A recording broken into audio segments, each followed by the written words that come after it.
नमो हरिहन्ताणं नमो सिद्धाणं नमो आयिर्ज्ञानं नमो वज्रायाणं नमो लोये सव्यसामूलम् जिन स्वानुभूति से घिरी मम स्वानुभूति मधिगिरी श्री विमल धारा जैन श्रुति आनंद अमृत से समता प्रभावती रागादि विकल्प तोड़ के माँ सरस्वती प्रतिभाववंद दृष्टि निज में जोड़ के दृष्टि निज में जोड़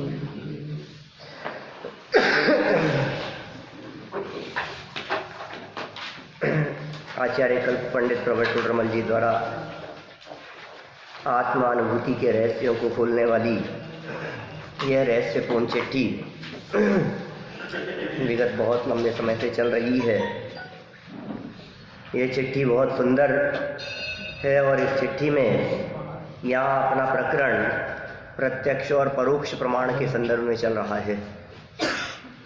प्रत्यक्ष प्रमाण और परोक्ष प्रमाण प्रमाण के दो वेद हैं और प्रमाण कहते हैं सम्यक ज्ञान को।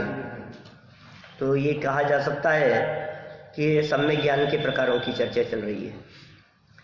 मति ज्ञान और श्रुति ज्ञान, इन्हें परोक्ष भी कहा जाता है और इन्हें प्रत्यक्ष भी कहा जाता है। मति श्रुत दो ये परोक्ष, मति ज्ञान और श्रुति ज्ञान परोक्ष ज्ञान है, क्योंकि अक्ष मनते उपजाही इंद्रियां और मन से उत्पन्न होता है।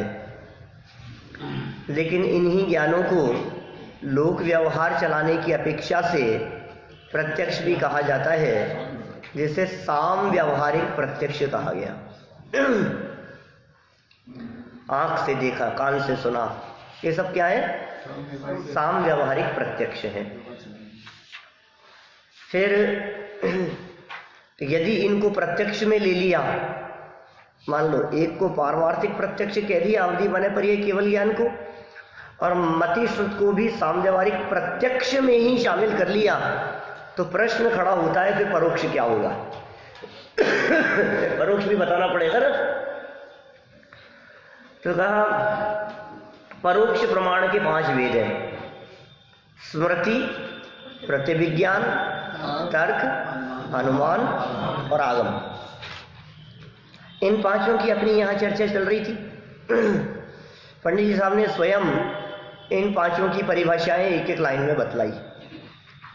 देखिए आप पेज नंबर 345 पर क्या कहते हैं। यहाँ वहाँ जो पूर्व काल में जो वस्तु जानी थी, माने जो पिछले समय में, पूर्व काल मतलब पिछले समय में। अब पूर्व काल का अर्थ पूर्व जन्म भी हो सकता है और पूर्व काल का अर्थ 10, 20, 50 वर्ष भी हो सकते हैं, अंतर्वर्त भी हो सकता है पूर्व काल। और किसी चीज को देखते हुए हम आगे बढ़ रहे हैं और किसी चीज को देखा और तुरंत कहा अरे ये तो वही है, अभी 2 मिनट पहले से देखी थी, वही तो है।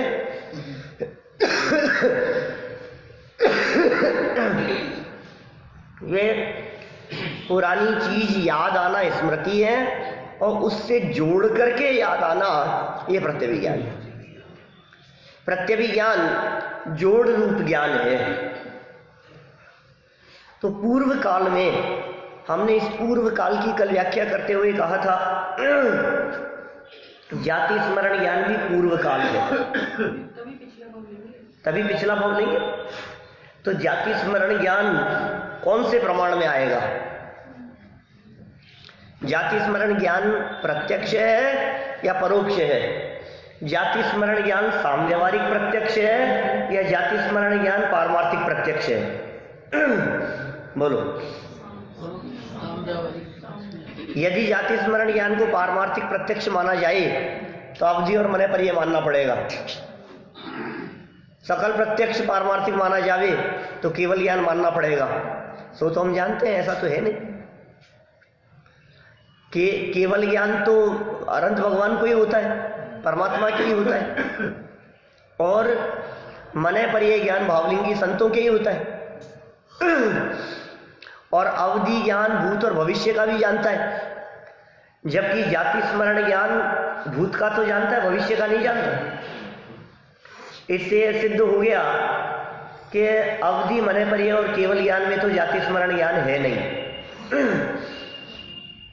यदि अवधि मने पर यह और केवल ज्ञान में जाति स्मरण ज्ञान नहीं है तो पारमार्थिक प्रत्यक्ष तो नहीं हो सकता।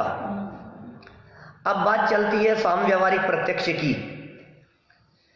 तो क्या ये साम व्यावहारिक प्रत्यक्ष में शामिल हो सकता है जाति स्मरण ज्ञान? क्या इनको मतिश्रुत ज्ञान में साम व्यावहारिक प्रत्यक्ष में शामिल कर सकते हैं कि नहीं? क्योंकि जाति स्मरण ज्ञान के आधार पर लोक व्यवहार नहीं चलता, इसलिए ये साम व्यावहारिक प्रत्यक्ष भी नहीं। जाति स्मरण ज्ञान के आधार पर मैंने ये कह दिया कि मैं तो वो था वहां का महाराजा, तो इसका मतलब अब कोई व्यक्ति मेरे से वो महाराजा जैसा व्यवहार नहीं करेगा। यहाँ जाति स्मरण ज्ञान है, पिछला था, अब पिछले भाव में जो कुछ भी जाति स्मरण ज्ञान था उसके आधार पर जो वर्तमान में जाना है उससे लोक व्यवहार नहीं चलता। तो जिससे लोक व्यवहार नहीं चलता उसे साम व्यावहारिक प्रत्यक्ष नहीं कहते। समझ में आ रही है बात? कोई व्यक्ति यदि जाति स्मरण ज्ञान के आधार पर कुछ व्यवहार करने लगे तो वो ठीक नहीं है, उचित नहीं है, ऐसा होना नहीं चाहिए, और ये गलत परंपरा को बढ़ावा दे रहे हैं। क्योंकि जाति स्मरण ज्ञान व्यक्तिगत चीज है। आज यदि मैं आपको कह दूं कि पिछले जन्म में मैं सिमंदर भगवान के समूह शरण में था, मुझे आज सपना आया, मुझे ऐसा ज्ञान हुआ है, तो इससे कितने टके बढ़ते हैं? क्या क्या लेना देना इससे? ये कोई महानता की बात नहीं है। मैं यदि अपने आप के बारे में वो महिमावान बात बतला रहा हूं कि मैं वहां था, मैंने ऐसा किया था, मैंने साक्षात उनकी दिव्य ध्वनि सुनी थी, तो हम कह रहे हैं महाराज पहले ये तो बताओ आपने वहां क्या खोटा काम किया था कि इस पंचम काल में यहां आ गए? समझ में आ रही है बात? क्योंकि इतना अच्छी जगह साक्षात तीर्थंकर परमात्मा की दिव्य ध्वनि है, वहां यदि ऐसा सब आपको अवसर मिला था तो वहां तो दीक्षा लेकर के मुनि बनकर के केवल ज्ञान प्राप्त करके मोक्ष जाना चाहिए था। और इतना भी नहीं तो दिव्य ध्वनि सुनने के लाभ के माध्यम से वहां से स्वर्ग में जाना चाहिए था, देवगति में जाना चाहिए था। आप इस निकृष्ट पंचम काल में गायब आ गए यहां। ऐसे अनेक तरह के प्रश्न उठते हैं। खैर, ये जाति स्मरण ज्ञान, जैसा जाति स्मरण ज्ञान मेरे को आया वैसा का वैसा जाति स्मरण ज्ञान सामने वाले व्यक्ति को आए, ऐसा तो नहीं। तो जाति स्मरण ज्ञान को झूठा कहें ऐसा मैं नहीं कह रहा हूं। जाति स्मरण ज्ञान सच्चा ज्ञान हो सकता है, लेकिन जाति स्मरण ज्ञान की चर्चा करते ही सामने से लोग अनेक प्रश्न चिन्ह खड़े कर देते हैं। इसलिए हम जाति स्मरण ज्ञान की बात ना करें, क्योंकि यह साम व्यावहारिक प्रत्यक्ष नहीं है। जाति स्मरण ज्ञान पारमार्थिक प्रत्यक्ष भी नहीं है। तो फिर कौन सा ज्ञान है ये तो बताओ। आपने कहा साम व्यावहारिक प्रत्यक्ष नहीं है, मतिश्रुत नहीं है, अवधि मने परिय और केवल में शामिल नहीं है क्योंकि पारमार्थिक प्रत्यक्ष नहीं है। तो फिर परोक्ष होगा ना, क्योंकि या तो प्रत्यक्ष ज्ञान होगा या परोक्ष ज्ञान होगा। तो परोक्ष ज्ञान में जाति स्मरण ज्ञान को कहां शामिल करेंगे? आगम ज्ञान में, स्मृति में आएगा। पॉइंट समझ में आ रहा है ना? वो स्मृति में क्यों आया ये बताओ? क्योंकि वो धारणा ज्ञान में बैठा था। समझ में आ रही है ना? धारणा कितनी इंपॉर्टेंट चीज है। बैठा हो आप, आपकी धारणा में क्या बैठाते हो? आपकी धारणा में क्या बैठा हुआ है? जन्म से हमारी धारणा में ये बैठा हुआ है पक्का कि मैं तो मनुष्य हूं, और शास्त्र स्वाध्याय करके अपनी धारणा में ये और बैठा लिया कि मैं तो मिथ्या दृष्टि हूं, मैं तो अज्ञानी हूं, मैं तो पापी हूं, मैं तो अपराधी हूं। जिसकी धारणा में बैठ गया हो, अब कौन छुड़ाए, कौन बचाए? अब क्या उपाय है बोलो? अब तो यही उपाय है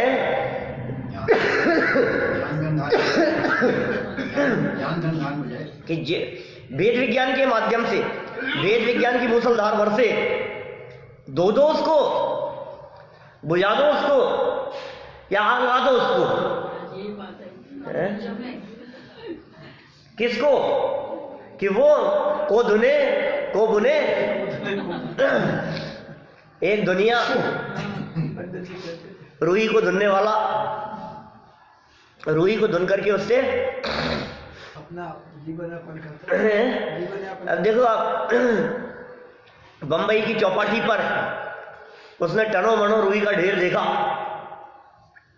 और देखते ही इतना काम कौन कौन करेगा इसको? को धुने को बुने, क्या दिमाग में यही चलने लगा। पागल हो गया,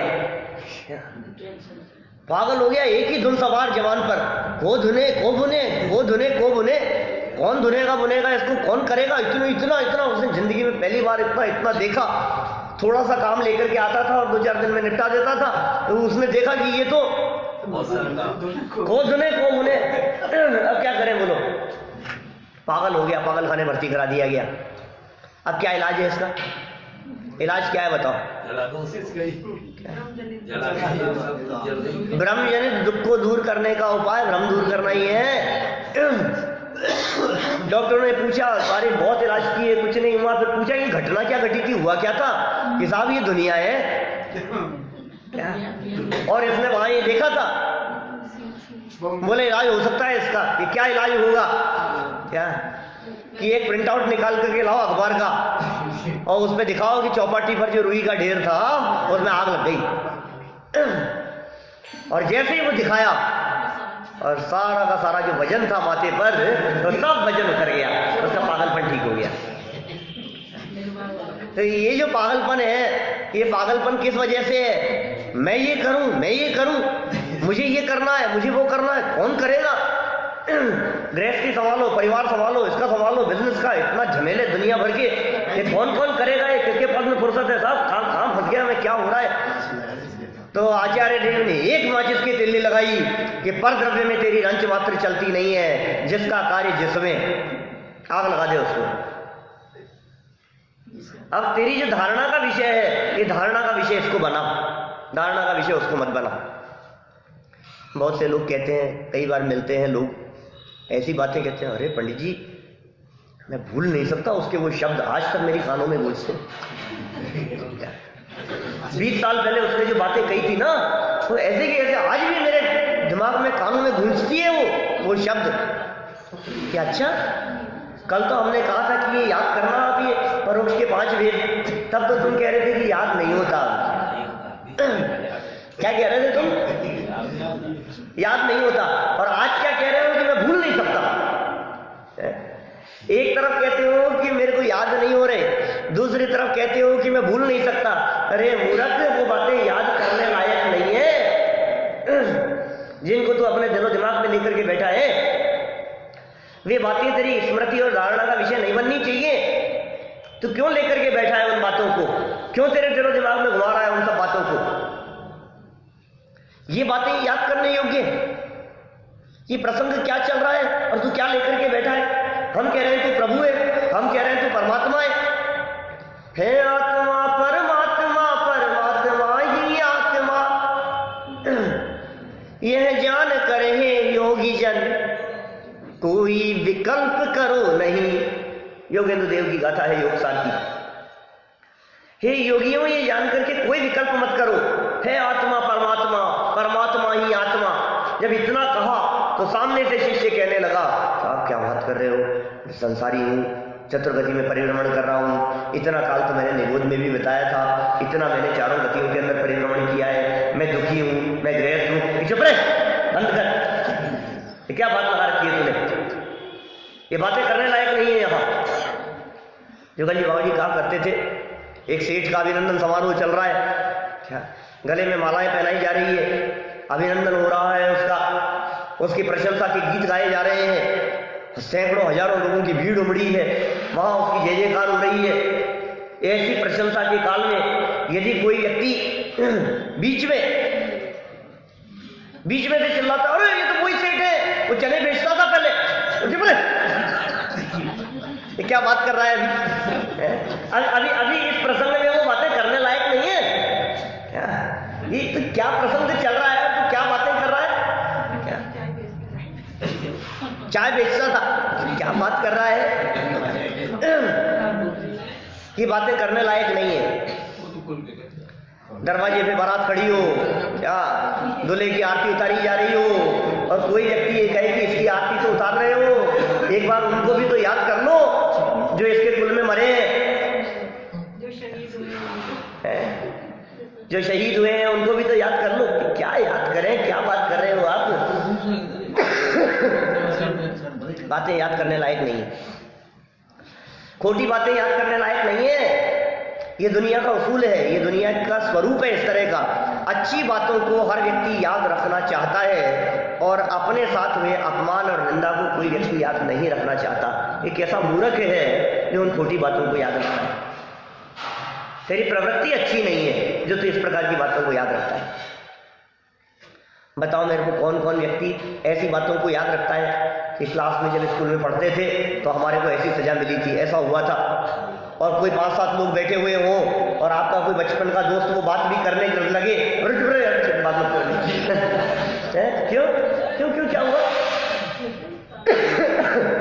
समझ में आ रही है ना आपको बात।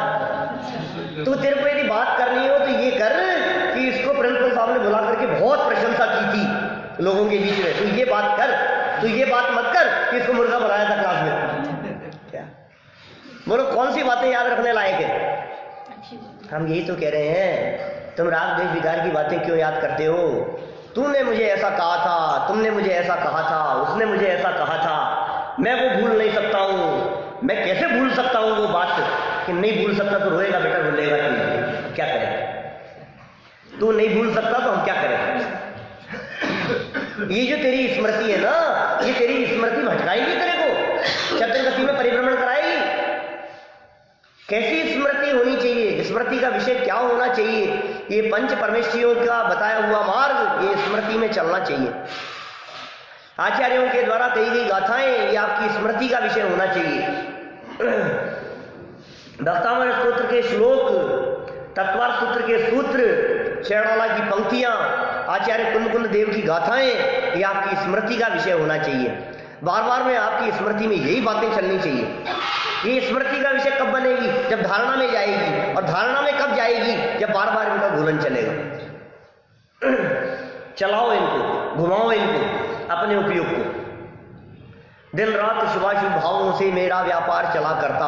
अब अशुभ भावों का व्यापार बंद करो और शुभ में आओ, और कोशिश ये करो कि ये शुभ का व्यापार भी बंद हो और शुद्धता की प्राप्ति हो। स्मृति, बहुत बातें हो गई स्मृति के संदर्भ में। प्रत्यभिज्ञान हो गया, उससे उसको जोड़ना। छतरी देखी और अपनी छतरी याद आ गई, ठीक है ना?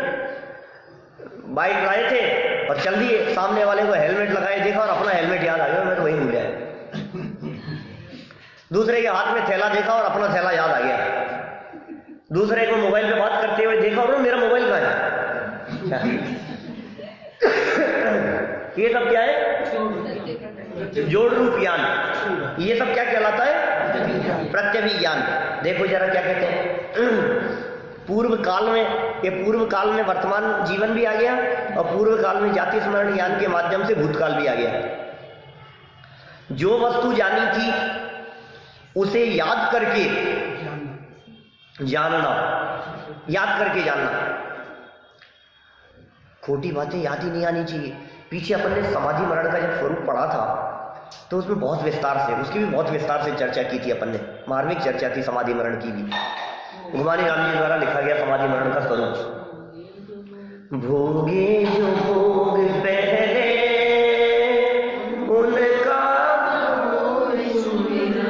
उनका न होवे सुमिरन। क्या? भोगे जो भोग पहले उनका न होवे सुमिरन। क्यों नहीं हो स्मरण? गलत चीज धारणा का विषय बन रही है।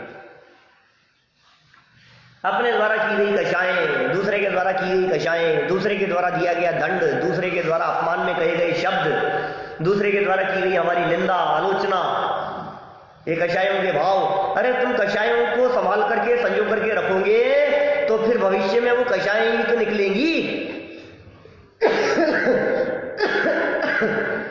आपने अपने स्टोरेज में क्या चीज सेफ रखी है? ये जो सेफ होता है ना, ये रत्नों को रखने के लिए होता है, कीमती चीजों को रखने के लिए होता है, बहुमूल्य चीजों को रखने के लिए होते हैं लॉकर। मिट्टी के ठीकरों को रखने के लिए नहीं होते। तो ये जो आपकी स्मृति है, ये क्या चीज है? सेफ है, लॉकर है ये। तो आप आपकी स्मृति में किसको संभाल के रख रहे हो बताओ? इसका मतलब आप आपके लॉकर की स्पेस को खराब कर रहे हो यदि मिट्टी के बर्तन कांच के टुकड़े रख रहे हो तो लॉकर की स्पेस खराब हो रही है भाई साहब। तो क्या करना बोलो? वो जो लॉकर की स्पेस है उसको इन चीजों से खराब मत करो। आप आपकी धारणा को, आप आपकी स्मृति को, आप आपके क्षयोक्षम को, आप आपके स्टोरेज को इन चीजों से खराब मत करो, वेस्ट मत करो। ये बहुत बहुमूल्य है, इसमें अच्छी अच्छी चीजें बहुत है रखने के लिए। गुणों को रखो, अवगुणों को मत रखो। गुण ग्रहण का भाव रहे नित्य, दृष्टि न। जिस पे दृष्टि नहीं जाएगी उनको संभाल के कैसे रखेगा? सुरक्षित रखने की बात चल रही है। चलो ये तो हो गई स्मृति। फिर कहा दृष्टांत। दृष्टांत माने उदाहरण। उदाहरण क्या? सामने वाले को देखा, ये उदाहरण। और वस्तु का निश्चय किया। दृष्टांत द्वारा वस्तु का निश्चय किया जाए उसे प्रत्यभिज्ञान कहते हैं। हाँ, वो दो स्मृति, दो प्रत्यक्ष और स्मृति प्रत्यक्ष, ऐसा मेरे ख्याल में है सबका। ये दृष्टांत से जो वस्तु का निश्चय किया जाए, जो निर्णय किया हमने, किसका निश्चय? वस्तु का निश्चय। ये वही वस्तु है, ये वही आत्मा है जिसकी चर्चा हमने वहां सुनी थी। ये प्रत्यभिज्ञान है। देखो, ये स्मृति से जो प्रत्यभिज्ञान वस्तु स्वरूप के निर्णय के लिए हुआ, वो सम्यक दर्शन उत्पन्न करा देता है। जैसे जाति स्मरण ज्ञान को हमने कहा स्मृति, और हो गया सम्यक दर्शन। जाति स्मरण ज्ञान पूर्वक सम्यक दर्शन हुआ ना। कल हमने कहा था तीर्थंकरों के बारे में। बहुत जीवों को हो जाता है। नरकों में बात करो तो नरकों में सम्यक दर्शन का मुख्य हेतु है जाति स्मरण। नरकों में सम्यक दर्शन प्राप्ति के हेतु तीन कहे। जाति स्मरण से होता है, वेदना से होता है और उपदेश से होता है। सो तीन नरक पृथ्वियों तक, पहली दूसरी और तीसरी नरक पृथ्वी तक, इन तीन कारणों से होता है। और चौथे पांचवें छठे सातवें नरक में वहां उपदेश निमित्त नहीं बनता। कौन उपदेश देगा वहां? तो वहां वेदना और जाति स्मरण वो सम्यक दर्शन में निमित्त बनता है। अब ये जो जाति स्मरण सम्यक दर्शन में निमित्त बना, तो जाति स्मरण तो है स्मृति, और स्मृति पूर्वक ये प्रत्यभिज्ञान हुआ। समझ में आ रही बात? स्मृति पूर्वक हुआ प्रत्यभिज्ञान, तो होगा सम्यक दर्शन। अब कैसे कैसे बैठेगा? स्मृति में वो जो बात बैठी हुई थी, जाति स्मरण ज्ञान, अरे पिछले जन्म में जो मैंने बातें सुनी थी बड़े मंदिर में है, जो आत्मा का निर्णय किया था, जो आत्म स्वरूप के संदर्भ में मैंने जाना था, ये आत्मा तो वही है। और वो आत्मा आज भी मेरे पास में जो का त्यों भरा पूरा मौजूद है। ओहो, शरीर के टुकड़े टुकड़े कर दिए जाने पर भी आत्मा का एक प्रदेश भी कम नहीं हुआ। देह के खंड खंड कर दिए जाने पर भी आत्मा के अनंत गुणों में से एक गुण भी कम नहीं हुआ। अनंत गुणों का अखंड पिंड, असंख्यात प्रदेशी, ऐसा तत्व, ये तत्व जो का त्यों जैसा पीछे था, मनुष्य जन्म में था, जैसा वहां मैं सुनता था, जैसा मैं दिव्य ध्वनि में सुनता था, जैसा मैंने आचार्यों से सुना था, जैसा मैंने वहां बैठ करके प्रवचन में व्याख्यान में सुना था। अब ये जाति स्मरण ज्ञान का जो विषय हुआ, जो बना, और वर्तमान प्रत्यक्ष, तो एक भूत स्मृति और एक प्रत्यक्ष, ये जुड़े ना दोनों, बोले प्रत्यभिज्ञान हुआ। तो ये कह रहे प्रत्यभिज्ञान से क्या किया, वस्तु का किया निश्चय। दृष्टांत द्वारा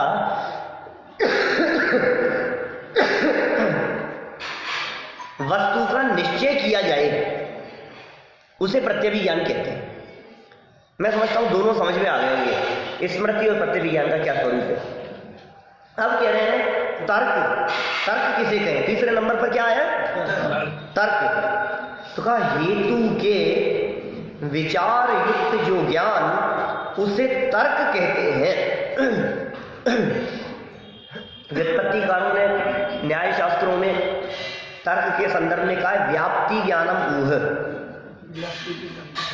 व्याप्ति के ज्ञान को तर्क कहते हैं। व्याप्ति का ज्ञान तर्क कहलाता है। ये व्याप्ति का ज्ञान क्या है, ये तर्क क्या है। न्याय शास्त्रों का प्रसिद्ध उदाहरण क्या बताओ,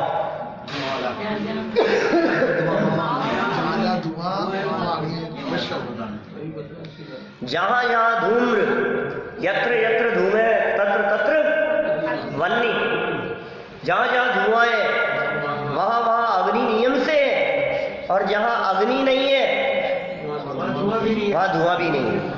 ऐसा नहीं जहां धुआं नहीं है वहां अग्नि नहीं है, समझ रहे हो, क्योंकि निर्धूम अग्नि भी होती है। क्या दो भेद हो गए, 16 सपनों में एक निर्धूम अग्नि भी है ना। तो क्या कह रहे हैं, जहां जहां धुआं वहां वहां अग्नि, ये तर्क लगाया हमने। जहां जहां धुआं वहां वहां अग्नि, तो देखो वहां धुआं दिख रहा है, इसका मतलब वहां आग जल रही है। ये तर्क समझ में आ रहा है ना। अभी अनुमान लगाया इसको, तर्क पूर्वक जो ज्ञान हुआ ना, कि वहां जो दिख रहा है धुआं दिख रहा है और इसका मतलब वहां अग्नि होगी, ये हो गया अनुमान। ये तर्क कहलाता है, ये तर्क और तर्क पूर्वक हुआ अनुमान, ये सब सम्यक ज्ञान के भेद हैं। अनुमान के बारे में क्या कहा, हेतु से साध्य वस्तु का जो ज्ञान, उसे अनुमान कहते हैं। साधनात् साध्य विज्ञानम अनुमानम, यह अनुमान की व्याख्या है। साधनात् साध्य विज्ञानम अनुमानम, साधन से साध्य का ज्ञान। तो तर्क और तर्क पूर्वक अनुमान का मतलब क्या होता है, अनुमान माने क्या, काल्पनिक बात। मेरा अनुमान है कि साहब देखना यूपी में इस बार तो है ये जीतेगा, ये सरकार आएगी, मेरा अनुमान। मेरा अनुमान है एग्जाम में ये क्वेश्चन तो आएगा ही, तो वो अनुमान सच्चा नहीं है, वो झूठा भी हो सकता है, वो अनुमान प्रमाण नहीं है। यहां जिस अनुमान ज्ञान को प्रमाण ज्ञान कहा गया है, भले परोक्ष प्रमाण कहकर के पुकारा हो, वो अनुमान स्मृति, प्रतिविज्ञान और तर्क की कसौटी पर कसकर जो ज्ञान आगे बढ़ाए, वो ज्ञान कहलाएगा अनुमान ज्ञान। और वो अनुमान ज्ञान 100% होगा, क्योंकि अनुमान ऐसा ही नहीं, ढीला पुल्ला काम नहीं है, तर्क पूर्वक है। सब जगह पर लगा लो ऐसा, मतलब समझ लो आप बरसात होगी तो बादल होंगे, बरसात होगी तो बादल होंगे, ऐसा। जहां जहां बरसात है वहां वहां नियम से बादल है, और जहां बादल नहीं है, जहां बादल है वहां बरसात नहीं है। क्या बरसात नहीं, तो ऐसे लगाओ ना, मानो तीर्थंकर परमात्मा, जहां जहां तीर्थंकर परमात्मा होंगे वहां वहां नियम से समविचरण होगा। जहां जहां समविचरण होगा वहां वहां नियम से तीर्थंकर परमात्मा होंगे, और जहां समविचरण नहीं होगा वहां तीर्थंकर परमात्मा भी नहीं होंगे। अग्नि होगी तो धुआं होगी, ये थोड़ा जरूरी है। हाँ, तो वो मना किया ना उसको, इसलिए जो तर्क की जो बात कही है, ये इधर से लगाना, जहां जहां धुआं वहां वहां अग्नि, और जहां अग्नि नहीं है वहां धुआं भी नहीं, वो बात नहीं लगाना यहाँ। पर इसका नाम तर्क है, इसका नाम व्याप्ति है। व्याप्ति के ज्ञान को तर्क कहते हैं। दोनों तरफ बैठनी चाहिए ये बात, तो तर्क कहलाएगा। अस्ति और नास्ति से, दोनों से ये बात सैकड़ों जगह पर लग सकती है क्या? जो जो मोक्ष जाता है क्या, जो जो मोक्ष जाएगा वो नियम से मुनि होगा पहले, लेकिन जो जो मुनि हो वो सब मोक्ष जाए ऐसा नहीं है। मोक्ष जाने के पहले नियम से मुनि दशा अनिवार्य है। इनको मोक्ष हुआ है, इसका मतलब ये नियम से मुनि बने थे, ये हो गया अनुमान। समझ में आ रही है के साथ चौथा क्या क्या लाए, जैसे समझ लो आप रामचंद्र जी को मोक्ष हुआ, तो हमने पहले तर्क क्या लगाया? तर्क हमने ये लगाया कि जो जो जीव मोक्ष जाते हैं वे जीव मोक्ष जाने के पहले नियम से परिग्रह के त्यागी भावलिंगी संत मनराज होते हैं। बराबर, जो जो मोक्ष जाएंगे वो सब नियम से पहले मुनि होते हैं। ये हमने तर्क बताया। तर्क में किसी व्यक्तिगत बात नहीं है, तर्क में कॉमन बात है, तर्क में नियम है, तर्क में न्याय है कि इस न्याय से, और अनुमान में उस न्याय को अप्लाई किया। समझ में आ रही? जैसे वहां लगाओ, जो बात स्मृति का विषय है नियम से वो धारणा में बैठी थी, और जो जो बात धारणा में बैठी हो वो स्मृति में आए ये जरूरी नहीं है। धारणा में तो बैठी थी, बैठ गई थी, अब कितनी बातें धारणा में बैठी, कौन सी बात कब स्मृति में आए, लेकिन कोई बात स्मरण में आई है, इसका मतलब वो बात धारणा में थी।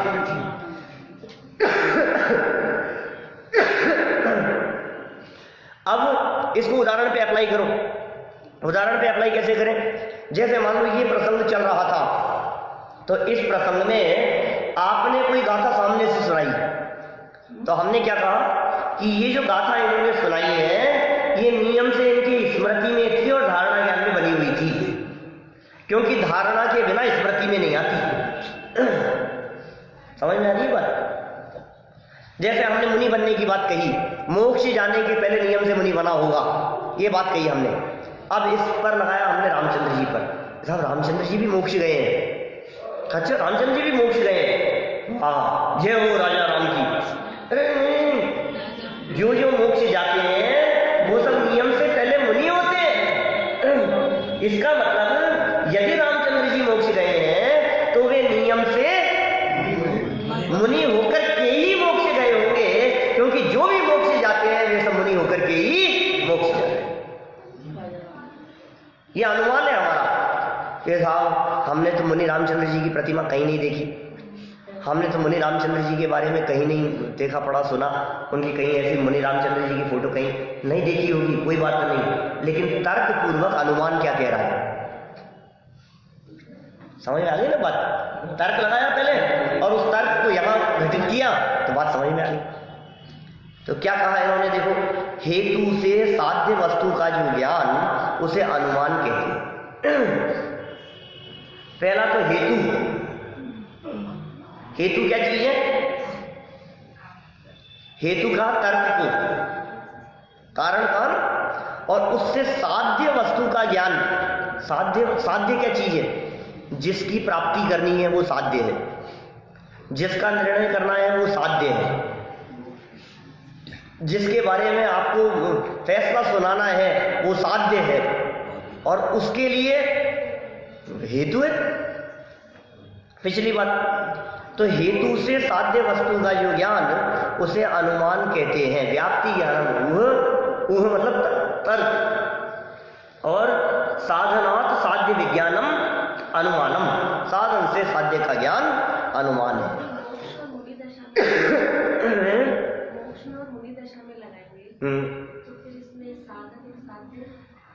मुनि दशा साधन है,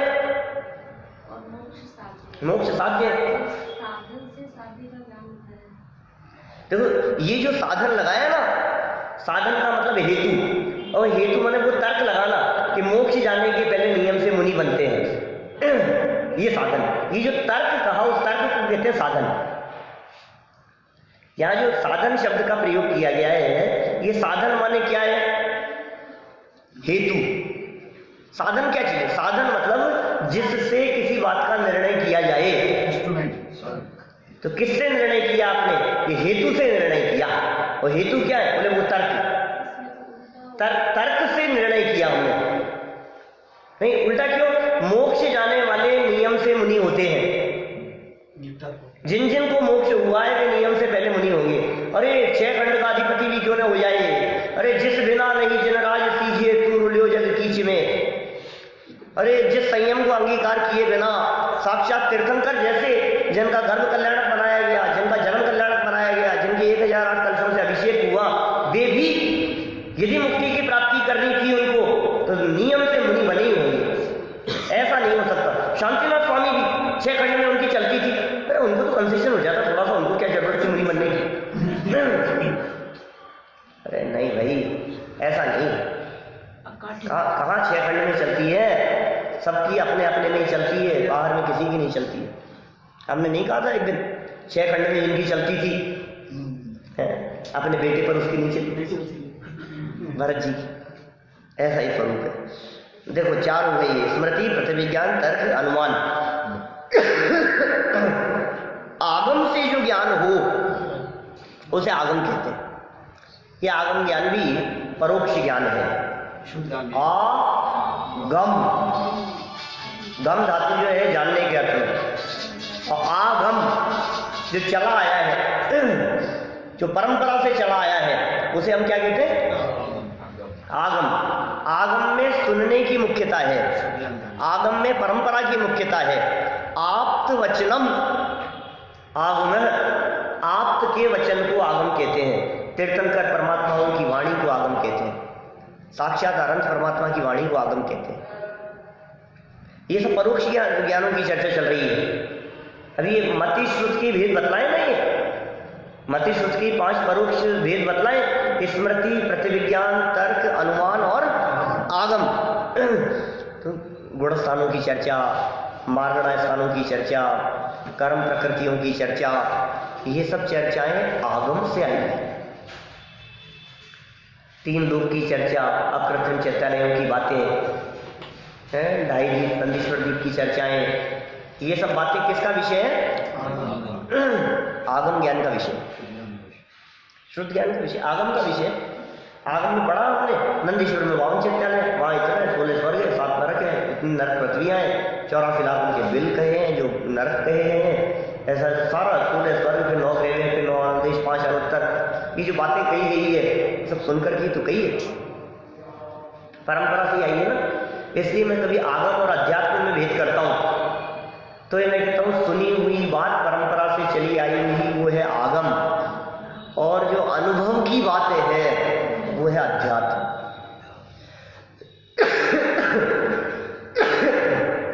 सायंकाल समय सार पढ़ रहे हैं, आगम नहीं है वो परमागम, सब परमागम है, आगम नहीं, क्योंकि वहां परंपरा की मुख्यता नहीं है, वहां अनुभव की मुख्यता है। एक विद्यार्थी आया मेरे पास में, अरे भाई साहब पुण्य पाप के ऊपर निबंध लिखना है, कहाँ मिलेगा? तो ऐसी चर्चा चल रही थी, चर्चा चलते चलते वो बोला पुण्य पाप के ऊपर निबंध लिखना है तो पुण्य पाप अधिकार में मिल जाएगा। मैंने कहा सुनो, पुण्य पाप अधिकार में पुण्य पाप की परिभाषाएं नहीं है, परिभाषा भी नहीं मिलेगी। पुण्य पाप अधिकार में पुण्य पाप की चर्चाएं नहीं मिलेगी, पुण्य प्रकृतियां पाप प्रकृतियों की चर्चाएं नहीं मिलेगी। तो फिर क्या है पुण्य पाप अधिकार में? पुण्य पाप की परिभाषाएं ही नहीं है, तो फिर क्या है? पुण्य पाप अधिकार का उद्देश्य ये है कि पुण्य भी तो पाप है, ये है पुण्य पाप अधिकार। पुण्य और पाप में अंतर नहीं है, ये है पुण्य पाप अधिकार।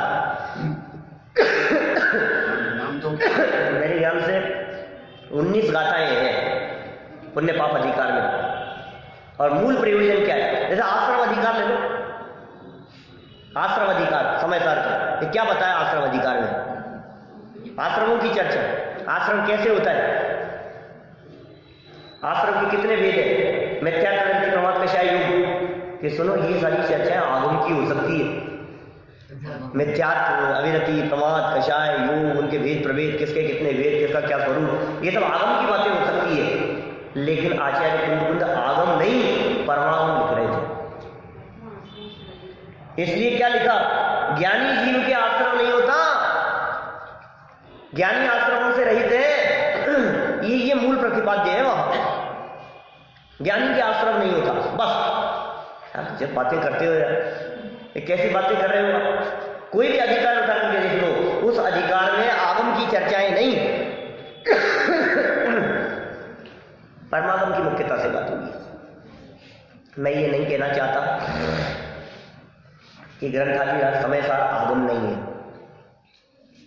मैं ये कहना चाह रहा हूं कि आचार्य कुंद ने जो पंक्तियां लिखी, जो गाथाएं लिखी, वे गाथाएं सिर्फ सुन करके नहीं लिखी थी, आत्मानुभूति से कर प्रमाण।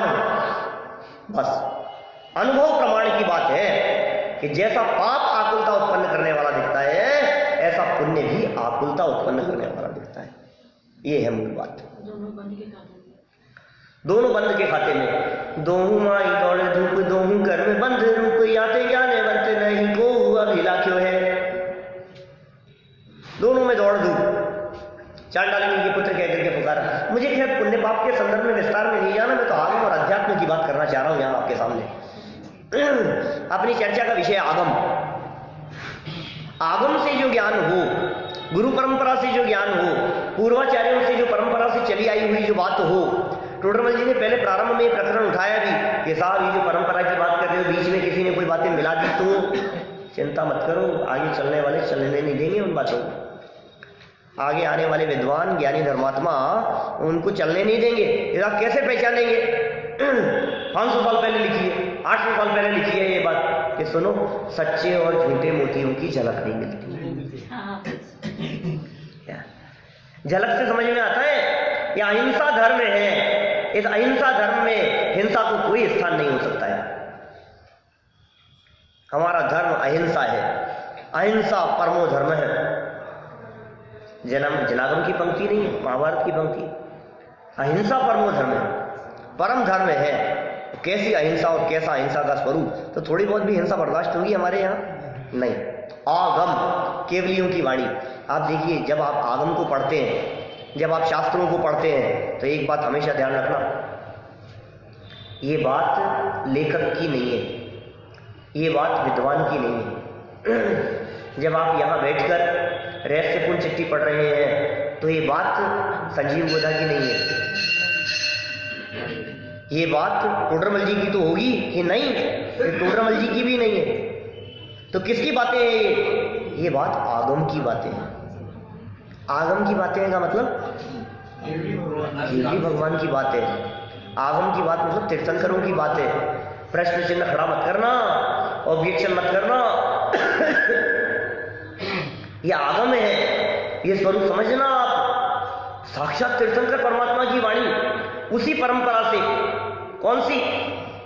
वीर हिमाचल ते निकसी, गुरु गौतम के मुख कुंड धरी है, ज्ञान पयो निधि माहि रली, बहुभंग तरंग निशोचरी है, ताशुचि शारद रंग नदी प्रति, मैं अंजलि कर शीश धरी है। क्या बोलते नहीं कभी अपन, अलग अलग स्तुतियां क्या। वीर रूपी हिमाचल से निकलने वाली ये गंगा नदी है, भगवान महावीर रूपी हिमालय से निकली है। ये जो गंगा नदी हिमालय से निकली है, ये गंगा नदी कौन सी नदी है? ये जो पानी जो यहाँ आया है बंगाल की खाड़ी में, जो पानी दिखाई दे रहा है, ये पानी वही पानी है। कौन सा? जो हिमालय से निकला है, कोई फर्क नहीं है उसमें। ऐसे ही कह रहे हैं, आगम के माध्यम से, शास्त्रों के माध्यम से, जनवाणी के माध्यम से जो बातें हम तक चली आई हैं, ये बातें वही बातें हैं। कौन सी? जो वीर हिमाचल से निकसी, भगवान महावीर रूपी हिमालय से जो बातें निकली है, वे बातें परंपरा से चलती हुई भगवान महावीर से इंद्रभूति गौतम के बाद में सुधर्माचार्य, जम्बू स्वामी, फिर श्रीधर केवली आदि होते हुए फिर द्वादशांग के पांचवी श्रुत केवलियों के माध्यम से नंदी मित्र, विश्वनंदी, अपराजित, गोवर्धनाचार्य हैं ये भद्रबाहु, और फिर पूर्वों के ज्ञाता, अंग पूर्वों के ज्ञाता धीरे धीरे कम होते अरहत बलि तक, फिर और आगे बढ़ते हुए धरसेनाचार्य के बाद में कुंद और ऐसे बढ़ते और फिर आगे अमृतचंद्र, जयसेन, और इसी परंपरा से चलते हुए टोडरमल जी, फिर उससे पहले बनारसी दास जी, फिर टोडरमल जी, फिर गुरुदेव श्री, और फिर उसके बाद में भारत जी, फिर हम, और फिर ये आगे श्रीवाणी, बिल्कुल ऐसे के ऐसे परंपरा से कोई फर्क नहीं है भाई साहब। हम जो बात कह रहे हैं ये वहीं से चली आई हुई बातें हैं। तो इस तरह से ये पांचों जो प्रमाण हैं ऐसे प्रत्यक्ष परोक्ष प्रमाण के भेद कहे हैं, इनको यथार्थ रीति से स्वीकार करना चाहिए। अब प्रश्न खड़ा होता है कि आत्मा को जानना प्रत्यक्ष है या परोक्ष है, उसका क्या स्वरूप है, तो चर्चा अपन फिर यथा समय करें। तुम्हारा